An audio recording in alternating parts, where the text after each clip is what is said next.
जय हिंद दोस्तों। खाओ पियो मौज करो घूमा करो हिसाब से। खाओ पियो मौज करो घूमा करो हिसाब से, और यदि ज़िंदगी में कुछ करना है तो प्यार करो किताब से। दोस्तों, पॉलिटिकल साइंस का रेगुलर वीडियो आ रहा है और इसी कड़ी में आज इंडियन कॉन्स्टिट्यूशन का बहुत ही ज़्यादा इम्पोर्टेंट टॉपिक है मौलिक अधिकार। हम लोग आज मौलिक अधिकार पर ग्रुप डिस्कशन करने वाले हैं। ये किसी भी एग्जामिनेशन में इससे सवाल बनता ही बनता है। तो आइए आज के इस वीडियो का हम लोग आगाज़ करते हैं। तो क्या आप लोग रेडी हैं? चलिए स्टार्ट करते हैं। तो सबसे पहला सवाल आप लोग के लिए कि मौलिक अधिकार जो है वो किस देश से लिया गया है? अमेरिका से। चलिए बिल्कुल सही जवाब है। मौलिक अधिकार जो है वो हमारे संविधान में संयुक्त राज्य अमेरिका के संविधान से लिया गया है।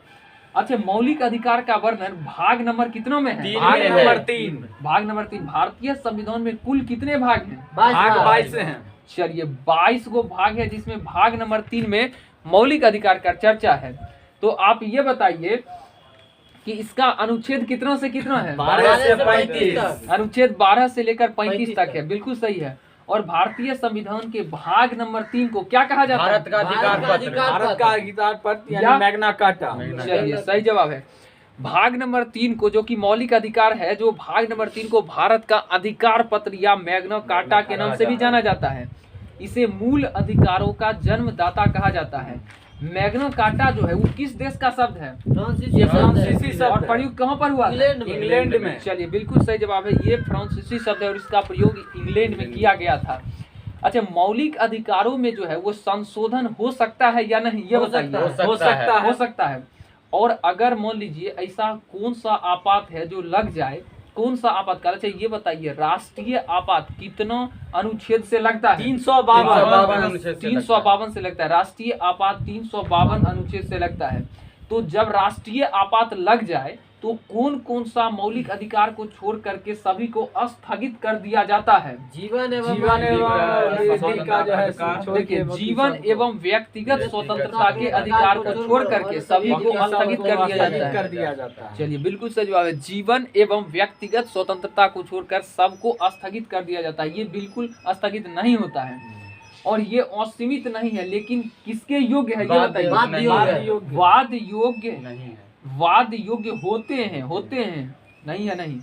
राज्य उन पर युक्त प्रतिबंध भी लगा सकता है और प्रतिबंध का कारण उचित है या नहीं इसका निर्णय अदालत करती है। चलिए बताइए, मौलिक अधिकारों के सुरक्षा के लिए व्यक्ति अनुच्छेद कितनों के तहत हाई कोर्ट और कितनों के तहत सुप्रीम कोर्ट जाएगा? 226 के तहत हाई कोर्ट न्यायालय जा सकते हैं और 32 का अनुच्छेद उच्चतम न्यायालय जा सकते हैं। चलिए ठीक है, बहुत सही जवाब है। देखिए, मौलिक अधिकारों का अगर आपको कोई हनन कर रहा है तो आप उसकी सुरक्षा के लिए हाई कोर्ट 226 और सुप्रीम कोर्ट अनुच्छेद 32 के तहत जा सकते हैं। चलिए आगे बढ़ते हैं। बताइए, केवल उच्च न्यायालय के खिलाफ ही वहां पर अपील दायर किया जाएगा? देखिए, यह आवश्यक नहीं है कि केवल हाई कोर्ट में ही अपील दायर कर सकते हैं। आप सुप्रीम कोर्ट भी जा सकते हैं, कोई दिक्कत नहीं है। यस। अच्छा, ये जो मूल संविधान था उसमें कुल कितने मौलिक अधिकार थे? 7। अभी वर्तमान में कितने मूल अधिकार हैं? किस संविधान संशोधन के द्वारा चेंज किया गया? 1978 के द्वारा। किस अधिकार को हटा दिया गया? संपत्ति का अधिकार। संपत्ति का अधिकार को हटाया गया। बिल्कुल सही। तो वो जो है किस अनुच्छेद में था और हटा दिया गया और कहाँ रखा गया? बोलिए जल्दी। अनुच्छेद 31 हो जाएगा। 19 को में था, उसको हटा के भाग नंबर कितना और अनुच्छेद नंबर कितना में रखा गया? 300 में रख दिया गया और ये कानूनी अधिकार हो गया। चलिए बिल्कुल सही जवाब है। ये जो है भाग नंबर 12 के 300 के क में रख दिया गया संपत्ति के अधिकार को, और यह अभी वैधानिक नहीं बल्कि एक कानूनी अधिकार है। चलिए आगे बढ़ते हैं। मूल अधिकारों की मांग जो है वो कांग्रेस के किस अधिवेशन में हुआ था? कराची अधिवेशन 1931 में। उसके सरदार वल्लभ भाई पटेल। चलिए बहुत अच्छा बात है। और ये जो मूल अधिकार का जो प्रारूप है वो किसने प्रस्तुत? जवाहरलाल नेहरू, पंडित जवाहरलाल नेहरू। चलिए बिल्कुल सही जवाब है। मूल अधिकारों का जो प्रस्ताव जो है वो पंडित जवाहरलाल नेहरू ने लाया था भारतीय संविधान के प्रारूप समिति के सामने। और ये बहुत ज़्यादा इंपॉर्टेंट क्वेश्चन है कि जो मौलिक अधिकार है वो सर्वप्रथम किसने प्रस्तुत की? तो पंडित जवाहरलाल नेहरू, जो कि हमारे भारत के प्रथम प्रधानमंत्री थे। चलिए, मौलिक अधिकार अब जो है वो सबसे ज़्यादा इंपॉर्टेंट है। हमारे देश में संविधान में कुल 6 मौलिक अधिकार हैं। तो आप लोग एक एक करके बताइएगा। तो सबसे जो पहला मौलिक अधिकार है वो क्या है? समता या समानता का अधिकार, जिसका अनुच्छेद कितनों से कितना है? अनुच्छेद 14 से अनुच्छेद 18 है। चलिए बिल्कुल सही जवाब है। देखिए दोस्तों, कुल मिला के 6 मौलिक अधिकार हैं, जिसमें सबसे जो पहला मौलिक अधिकार है वो है समता या समानता का अधिकार, जो कि अनुच्छेद 14 से लेकर 18 तक में वर्णित है। चलिए आगे बढ़ते हैं। हमारे भारतीय संविधान में दूसरा मौलिक अधिकार क्या है? स्वतंत्रता का अधिकार, जो कि अनुच्छेद कितनों से कितना? 19 से 22। चलिए बहुत सही जवाब है। दूसरा जो है वो स्वतंत्रता का अधिकार है, जो कि अनुच्छेद 19 से लेकर 22 तक है। चलिए तीसरा क्या है? तीसरा शोषण के विरुद्ध अधिकार, अनुच्छेद बताइए। अनुच्छेद 22 से 23। चलिए बिल्कुल सही जवाब है। शोषण के विरुद्ध अधिकार जो है वो तीसरा हो जाएगा, शोषण के विरुद्ध अधिकार। और चूंकि 22 तक हो गया था तो अब 23-24 हो जाएगा, 23-24 हो जाएगा। चलिए बताइए, भारतीय संविधान में जो है चौथा मौलिक अधिकार क्या है? धार्मिक स्वतंत्रता का अधिकार, जिसका अनुच्छेद कितनों से कितना? 25 से 28। चलिए बिल्कुल परफेक्ट उत्तर है। चौथा जो धार्मिक स्वतंत्रता का अधिकार है, जो कि 25 से 28 तक है, 25 से 28 तक है। चलिए आगे बढ़ते हैं। बताइए मौलिक अधिकार नंबर 5 क्या है? 5 नंबर संस्कृति एवं शिक्षा का अधिकार 29 और 30। चलिए बिल्कुल सही जवाब है। पांचवा जो है संस्कृति और शिक्षा दोनों का अधिकार दिया गया, जो कि अनुच्छेद 29 और 30 में वर्णित है।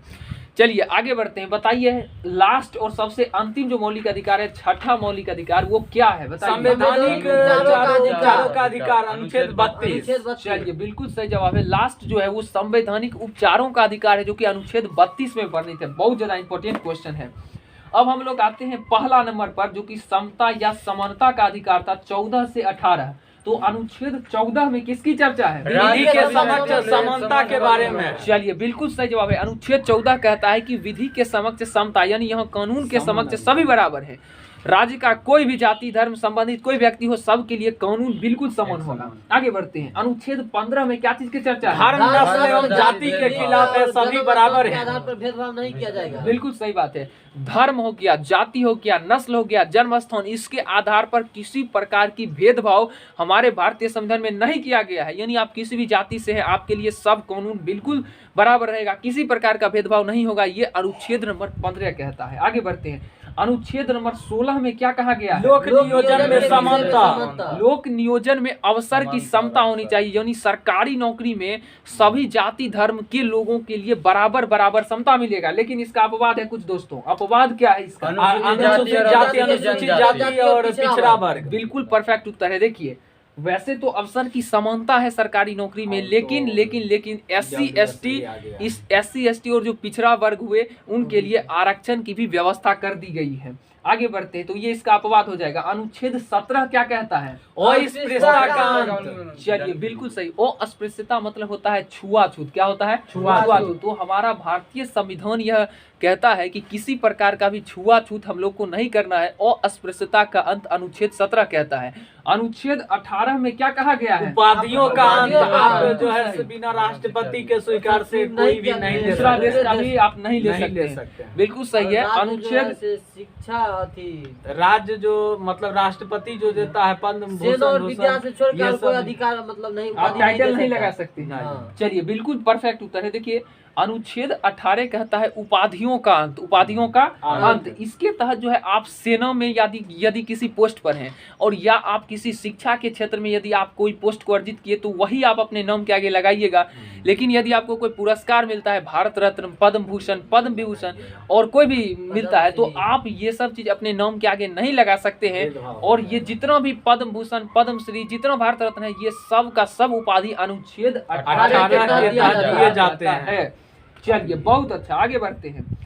अब जो है आगे बढ़ते हैं, दूसरा चलते हैं स्वतंत्रता का अधिकार। ठीक है, जो कि अनुच्छेद 19 से लेकर 22 तक है। तो अनुच्छेद 19 क्या कहता है ये बताइए। अनुच्छेद 19 में 6 स्वतंत्रता का उल्लेख था, लेकिन अभी 6 प्रकार का है। संपत्ति का अधिकार 19F को हटा दिया गया है 44वें संविधान संशोधन 1978 के द्वारा। चलिए बहुत अच्छा बहुत अच्छा। देखिए अनुच्छेद 19 जो था, इसमें 7 प्रकार की स्वतंत्रता था, लेकिन 19 का F जो कि संपत्ति का था, उसको आज हटा दिया गया 44वें संविधान संशोधन 1978 के तहत।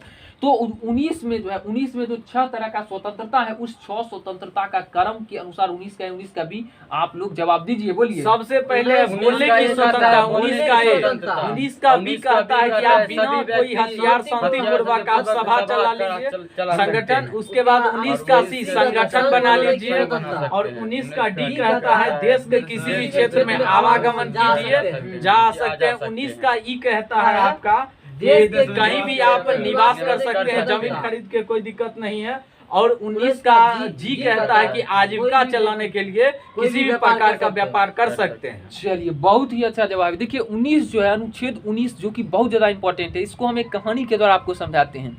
देखिए सबसे पहले जो है, मान लीजिए एक स्टूडेंट है या एक कोई लड़का है जो हमको जो है सरकार से मांग करता है, तो सबसे पहले भारतीय संविधान कहती है आपको बोलने का स्वतंत्रता है। सरकार कोई भी कानून लाए, या मान लीजिए भारत में बेरोजगारी की दर बहुत है, तो रोजगार लेने के लिए कोई बंदा जो है अपना भारतीय संविधान के अनुसार जो है सबसे पहला काम वो बोलने की वह स्वतंत्रता है। और जब वो बोलेगा तो अकेला बोलने से तो रोजगार मिलेगा नहीं, उसको सबसे पहले जो है लोगों को जा के बताना होगा, मतलब सभा करना होगा, हथियार बंद नहीं होना चाहिए, हथियार को हटा के वो बात सबको समझाएगा, कन्विंस करेगा, चेन बनाएगा। दूसरा काम ये करेगा। तीसरा नंबर एक संगठन बनाएगा, अकेले से कुछ नहीं होगा, संगठन बनाएगा, तीसरा काम संगठन बनाना। चौथा, संगठन तो एक ही जगह बनाएगा, लेकिन एक जगह से तो होगा नहीं, तो वो भर भारत में गमन करेगा, सौंसे घूमिए। उसके बाद केवल गमन करने से तो गमन तो करते नहीं रहेगा, उसको थोड़ा जगह भी चाहिए। तो पांचवा नंबर पर क्या करेगा कि वह जो है अपना कहीं भी स्थान खरीद के रहेगा। और छठा नंबर बात, यदि वह स्थान खरीदता है तो भूखले पेट तो रहेगा नहीं, तो उसको आजीविका चाहिए, तो उसके लिए वो कमाएगा थोड़ा बहुत, तो वहाँ से वो व्यापार वाणिज्य की भी पूरी तरह से स्वतंत्रता दी जाती है।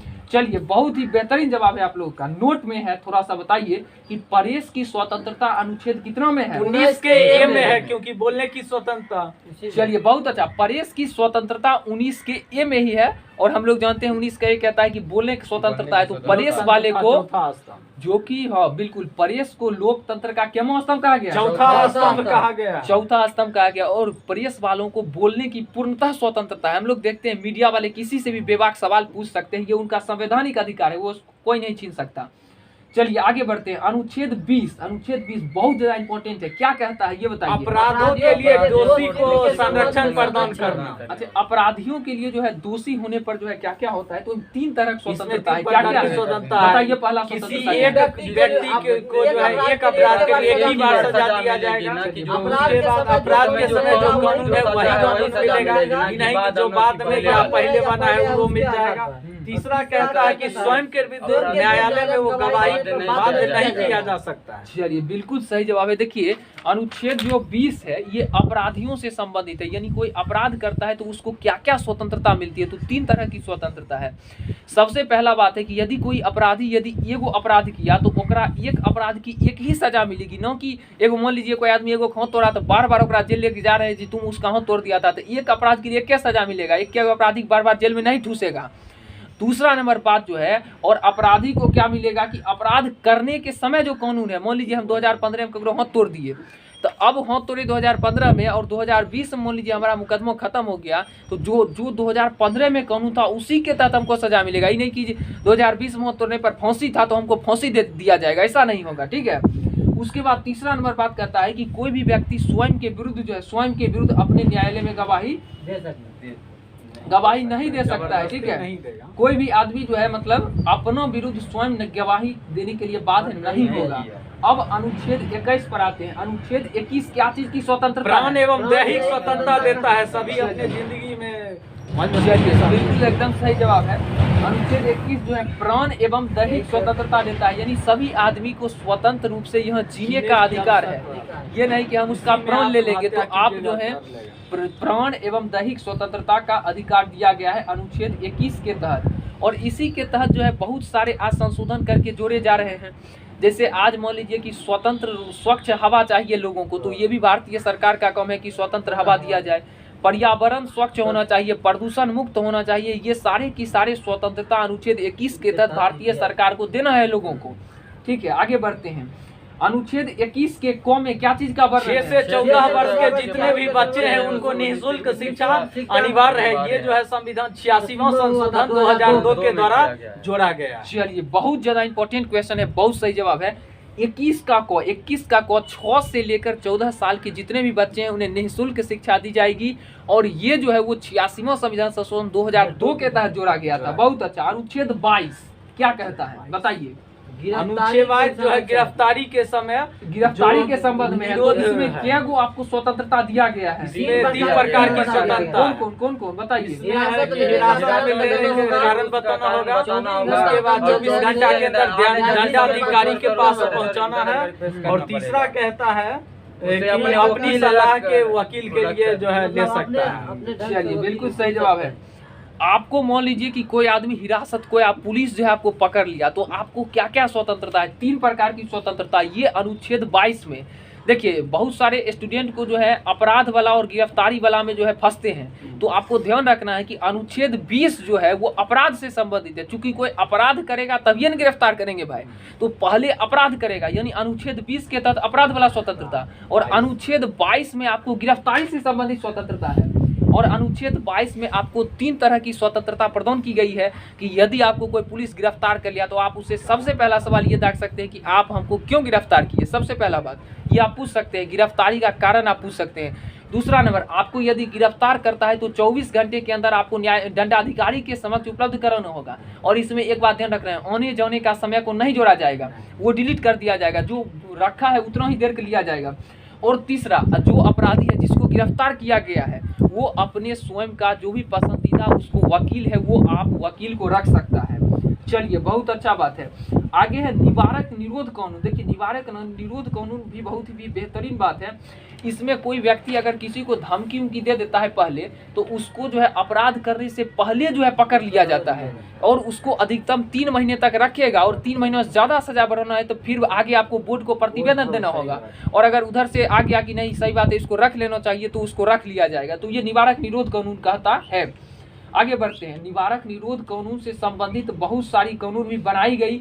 चूंकि ये सब अब कानून रहा नहीं, ये सब कानून अब धीरे धीरे खत्म कर दिया गया, तो इस पर विशेष रूप से हम लोग फोकस नहीं करेंगे। चलिए आगे बढ़ते हैं। तीसरा नंबर जो कि शोषण के विरुद्ध अधिकार है, जो कि अनुच्छेद 23 और 24। तो अनुच्छेद 23 क्या कहता है बताइए? मानव के साथ दुर्व्यवहार और बलात्कार करने का प्रतिषेध करता है। बिल्कुल सही जवाब है। अनुच्छेद 23 जो है कहता है कि मानव का जो तस्करी करते हैं, जो उनका इधर से उधर करते हैं, बंधुआ मजदूरी करवाते हैं, जबरन उनसे कम करवाते हैं, तो ये सब जो है बलात्कार बच्चों को कम करवाते हैं, ये सब काम नहीं करवाना है, ये अनुच्छेद 23 कहता है। ठीक है।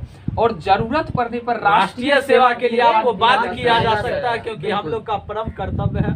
बिल्कुल। देखिए हम लोग जो है किसी भी देश में जो रहते हैं तो देश की सेवा करना हम लोग का परम कर्तव्य है। और सरकार ये अधिकार आपको दी हुई है। सरकार आपको जो कह देगी अगर देश की सेवा करना है तो फिर आपका कोई भी मौलिक अधिकार हो चाहे न हो, लेकिन देश की सेवा करना आपका परम कर्तव्य हो जाएगा।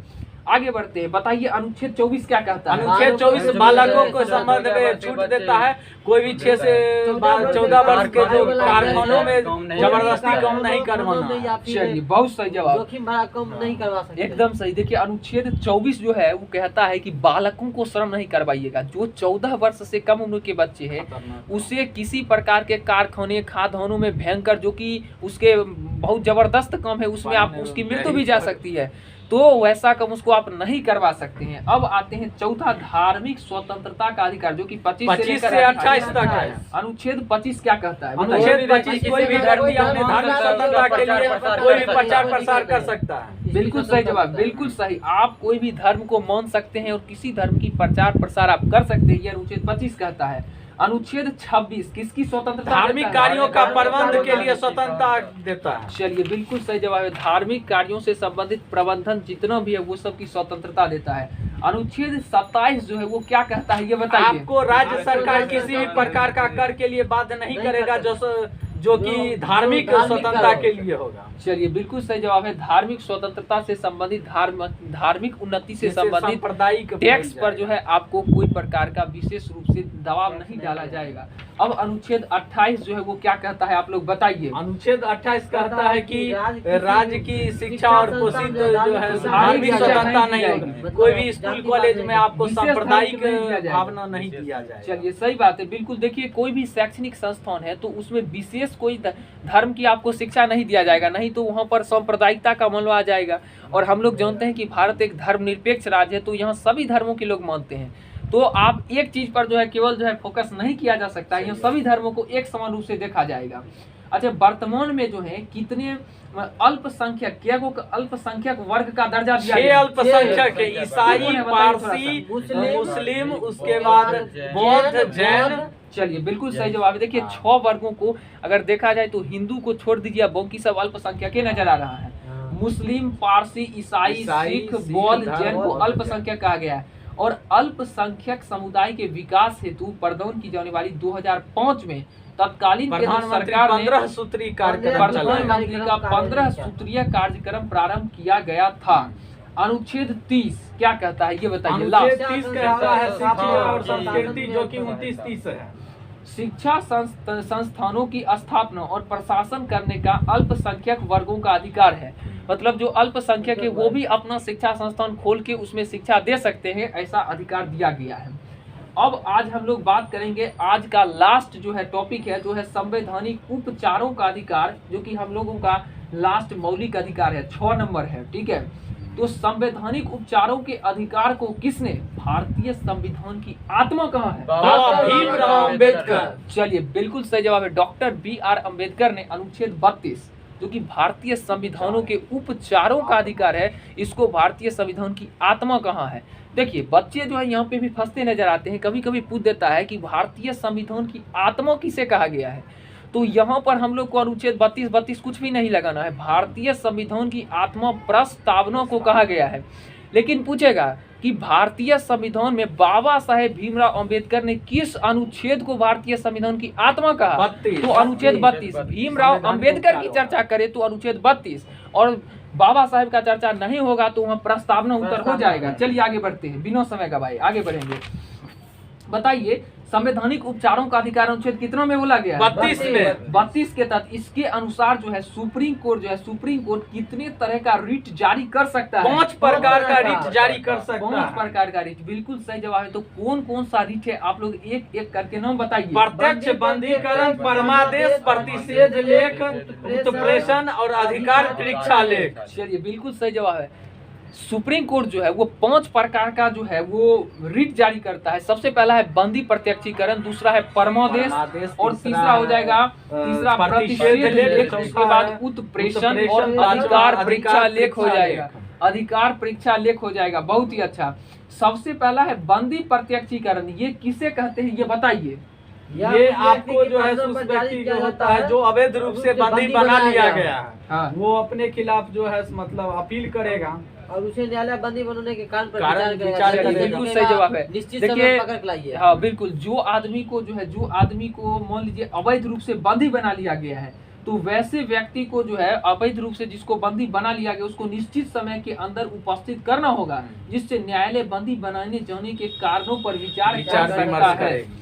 चलिए परमोदेश से आप लोग क्या समझते हैं? कोई भी अधिकारी जो कि अपना सार्वजनिक कर्तव्य नहीं करता है उसके लिए परमादेश जारी किया जाएगा। चलिए आप कार्य की बिल्कुल देखिए, जितना भी सरकारी अधिकारी है यदि वो अपने कार्यों का कर्तव्यों का निर्वहन सही तरीके से नहीं कर रहा हो तो सुप्रीम कोर्ट उसको अपना रिट जारी करता है कि आप लोग अपना अपना काम पे फोकस कीजिए, अन्यथा आपको सस्पेंड भी किया जा सकता है। आगे बढ़ेंगे, प्रतिषेध लेख से आप क्या समझते हैं? इसमें न्यायालय का कार्य होता है, वो बताता है कि ये आपका कार्य है और ये आप जल्द से जल्द पूरा करें, या फिर आपके अधिकार क्षेत्र से बाहर है तो आप इसको छोड़ दीजिए। एकदम सही। देखिए तीसरा है प्रतिषेध लेख में यह कहा गया, ये सुप्रीम कोर्ट जारी करता है हाई कोर्ट और नीचे डिस्ट्रिक्ट मजिस्ट्रेट कोर्ट को।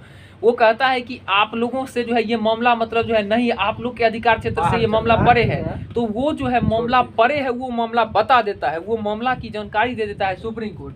अब जो है चौथा नंबर है उत्प्रेषण में जो है क्या कहा गया है ये आसपास बताइए। के जितने भी न्यायालय हैं उनको निर्देश दिया जाता है कि आप अपने मुकदमे को जल्द से जल्द सुलझा लें, या नहीं तो ऊपर भेज दें। बिल्कुल सही जवाब है। देखिए उत्प्रेषण यही कहता है कि यदि मान लीजिए कोई हाई कोर्ट है या डिस्ट्रिक्ट कोर्ट है जिसमें बहुत दिन से कोई केस जो है लंबित चल रहा है, सुनवाई हो रहा है लेकिन कुछ उसमें जो है निर्णय नहीं आ पा रहा है, तो वैसे मामलों को सुप्रीम कोर्ट बोलता है कि आप लोग से ये नहीं संभलने वाला है, हमारे ऊपर इसको जल्द से जल्द सप्लाई कीजिए ताकि हम इसको लंबित मामलों को जल्द से जल्द निपटारा करेंगे। आपके ये अधिकार क्षेत्र से बिल्कुल परे है।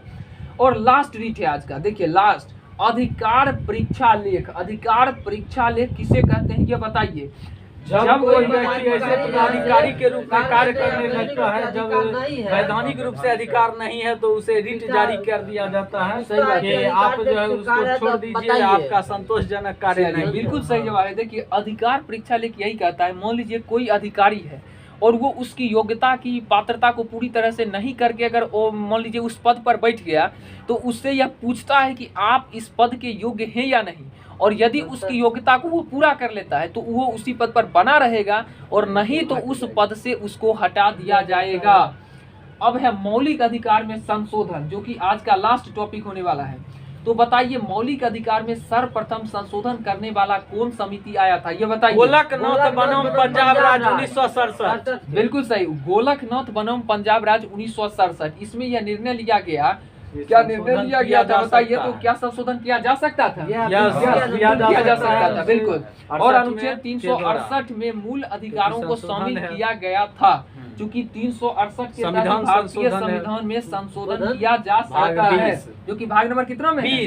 20 नंबर भाग में। बहुत अच्छा। सर्वोच्च न्यायालय ने गोकलनाथ बनाम पंजाब राज्यवाद, ये भी कब हुआ था ये बताइए? 1967 में ही हुआ था। और इसमें क्या किया है? रोक लगा दिया गया, इसके माध्यम से संविधान में संशोधन नहीं कर सकते। चलिए बहुत सही जवाब है। 24वां संविधान संशोधन 1971 में क्या कहा गया है इसमें बताइए? अनुच्छेद 13 और 368 में संशोधन जो है निर्धारित किया गया, और इसको मूल अधिकारों में संशोधन किया जा सकता है। सही बात है। देखिए मूल अधिकारों में जो है संशोधन बहुत सारा मामला आया, जिसमें किसी में कहा कि सबसे पहले गोलकनाथ बनाम पंजाब राज्य में कहा कि यस किया जा सकता है। फिर सर्वोच्च न्यायालय ने क्या किया? नहीं किया जा सकता है। फिर 24वां संशोधन किया जा सकता है। फिर चौथा नंबर पर केशवानंद भारती बनाम केरल राज्य, क्या कहा? इसके निर्णय से स्पष्ट हो गया कि विधिमंता प्राप्त गोकल राज को निरस्त कर दिया गया और कहा गया कि आप मूल संविधान में संशोधन कर सकते हैं। बिल्कुल बिल्कुल मूल अधिकार। और जो है 42वां संविधान संशोधन के द्वारा क्या किया गया? 1976 में खंड 4 और 5 शब्द जोड़ दिए गए, जिससे कि साफ स्पष्ट हो गया। फिर न्यायालय में प्रश्नगत नहीं किया जा सकता है। चलिए बहुत अच्छा। नंबर 6 मिनर्वा मिल्स बनाम भारत संघ 1980, ये क्या कहता है? में आया। इसके निर्णय के द्वारा अधिकार न्यायालय हो गया। इस न्यायालय के आधार पर संशोधन का पुनरावलोकन कर सकते हैं, और इसके 42वें संशोधन द्वारा यह व्यवस्था भी समाप्त कर दिया गया। चलिए बिल्कुल सही बात है। इम्पोर्टेंट नहीं है, सीधे केशवानंद भारती इम्पोर्टेंट है, और इसमें जो है संविधान मूल अधिकारों में परिवर्तन किया जा सकता है जब हनन होगा तब। बिल्कुल सही बात है। देखिए लास्ट में जो है हम लोगों ने देखा जो कि संविधान संशोधन कर कर की मूल अधिकारों में परिवर्तन किया, कोई कहा नहीं किया, ये उतना ज़्यादा इम्पोर्टेंट नहीं है। लेकिन हम लोग को ये याद रखना है कि क्या मूल अधिकार में संशोधन किया जा सकता है? तो जी हाँ किया जा सकता है। मौलिक अधिकार और ठीक है किया जा सकता है। और ये किसमें, तो इसमें बहुत सारा विवाद है कि कोई कहा किया जा सकता है, कोई कहा नहीं किया जा सकता है। तो इसमें फाइनली केशवानंद भारती बनाम केरल राज्य में फैसला ले लिया गया कि यस बिल्कुल किया जाएगा।